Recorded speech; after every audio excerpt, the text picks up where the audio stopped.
Hello everybody, this is Tom. I'm Lester's cousin. Lester's away for a bit and I said that I'd take over his YouTube account and show you a few of my favourite watches. And today we're going to be talking about Breitling. Now, Breitling is a brand that I have been pretty ambivalent towards, at least for the last, 10 or 15 years. I like quite a lot of the vintage stuff from Breitling, much as the same as I like the vintage Hoya, and I'm not too impressed with anything that has the word tag on it. And much the same with Breitling. For example, this lovely top time that we've got here is one of my favourite watches. Gorgeous condition, 1970s, obvious case style. Got the 3 sub-registers there. It's a very useful watch. And I like the cushion case. I'm a bit of a 70s kid at heart, really. And very comfortable on the wrist, this kind of thing. It's a very good survivor, this one, I have to say. It's I think it's been in a drawer most of its life.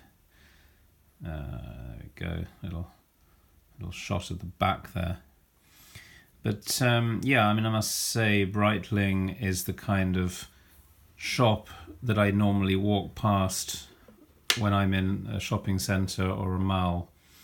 Not a lot has interested me recently, but that all changed when I began to see videos and Instagram posts of the 1959 806 reissue.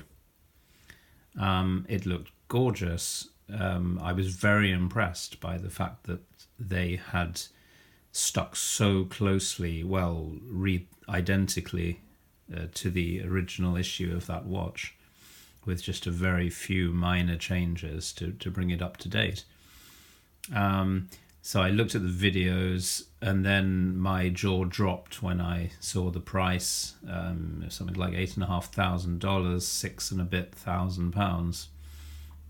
And I thought, no way will I ever stump up that kind of money to get even this amazing watch there. And then the other day, I was in a shopping centre in West London, quite by chance. I was going there to buy, I think it was like a charging cable for my phone. And, I walked past along to the shop. There was the Breitling store. And I had heard that this 806 1959 was sold out everywhere. I mean, I think I'd even asked in a couple of places and they'd said no way. As soon as they come in, they go out, and all of them have got people's names on. And I just happened to ask in this Breitling shop in West London, have you got the reissue there? And they said, yes, actually, we've got one. And I said, has anyone got their name on it? And they said, no, actually, it's going. So I asked them to get it out, had a look, and lo and behold, I actually really liked it. And also, lo and behold, they said that they would do 4 years interest-free credit on it. Now, I'm not normally an interest-free credit guy, but for $6,500, I'm going to be an interest-free credit guy. So, for the payment of 120 something pounds a month, I am now the proud owner of the reissue, which I will now show to you. So I'm going to do a little unboxing here. So let's just zoom out a bit, put the lovely top time to the side, and let's have a look what this is all about. So, interesting leather case. Look at that. There we are. Now let's bring this up as far as we can and see how we can zoom in. Whoops, sorry about that. There is the reissue of the 1959 806 Navitimer in all its glory. Now, let's take it out and show you around this watch. Whoops. Okay. So what have we got? We've got a lovely chronograph. we've got a dial that you would be very hard pressed to distinguish from the original. Unfortunately, I haven't got an original to show you, but take my word for it. Breitling sign crown there. Now I'm going to take it off the sticker gate. Here we go. Are we going to do this? Are we actually going to do this? Here we go. Stickers off. Voila. So a very pared down case back there.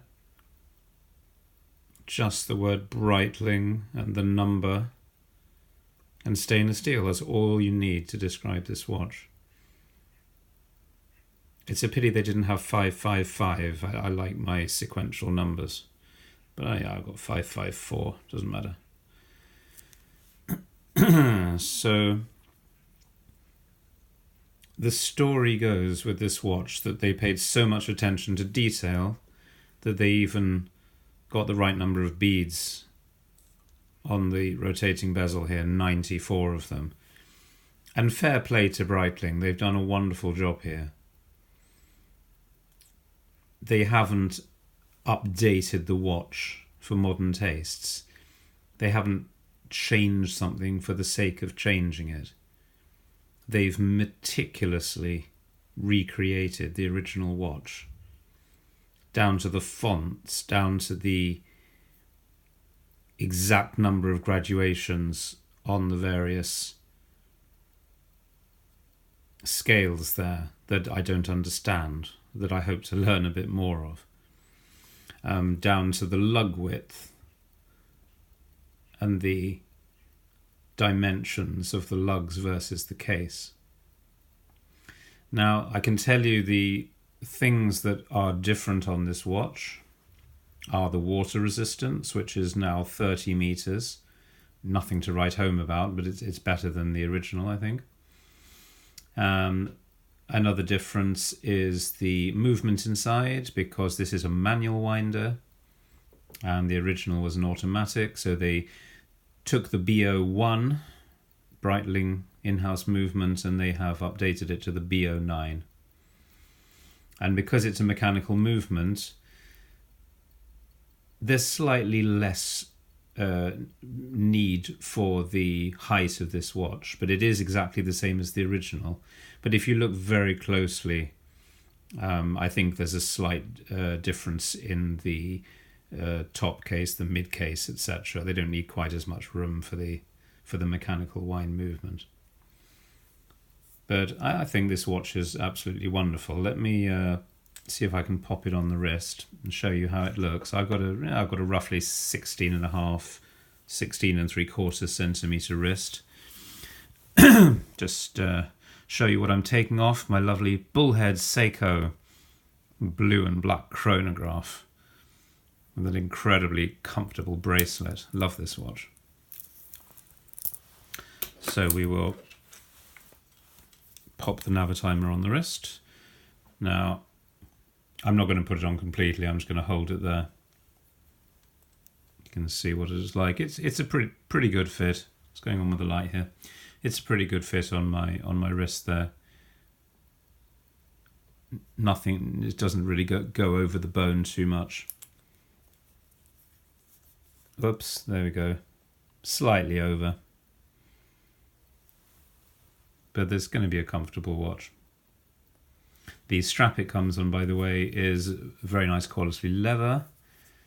It's rather thick where it joins the lug, which is not completely to my taste. Because as you can see, it's going to take time to wear in and curve this bit round your wrist. It's going to be a bit tough in the first few months. But that will wear in like any good leather. And I think it suits it quite well. Nice stitching there. Breitling signed clasp there. Very good. Now the lume on this watch, it is super luminova, but it's been coloured and applied in such a way that it's very close to the original. You've got the AOPA logo there without the letters, and Breitling, and then Navitimer on the bottom.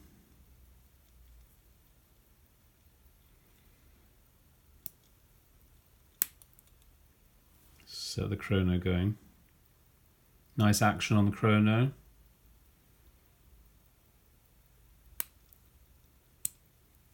All works as it should. 5-year guarantee on this watch. COSC certified. So anything that goes wrong, I can just take it back and have it dealt with. I'm not one of these people that sees that a watch is gaining 6 seconds a day and then sends it back because it's broken its COSC certification. Really, who can be bothered with that? But it's nice to know that it's there. So if anything does go amiss, I've got some backup. Now, what else can I tell you about this watch? Not a lot, apart from it's gorgeous, and I'm very glad I own it. And we'll have to see whether I still like it at the end of my 48 months of payment. I have no idea about the price of these, whether they are going to hold their price. Clive Watch Wrangler did a very interesting comparison to a cheerleader in the trailer park. One of a group of sisters, most of whom you would avoid like the plague. And then there's the very pretty cheerleader, which is this watch. And do you want to buy it knowing what her family is like? Sorry for I'm just sort of quoting the original comparison. It's the association, I think, which which puts people off. So I'm very interested to see whether in, let's say, 4 years' time, this watch will still be selling for the $8,000 and a bit, or whether Breitling style it will have crashed in its second-hand price, and I'll be eating dirt. But who knows? Who cares? I'm going to get the chance to own this lovely watch, and that's really all that matters. So now I am the owner of 2 Breitlings, not 5 Pateks, but 2 Breitlings. And I like them both. There we go. So Breitling and Tom say goodbye to you. I hope to have the chance to talk to you again about some other watches in my collection. And until then, wear your watches in good health and happy collecting. Goodbye.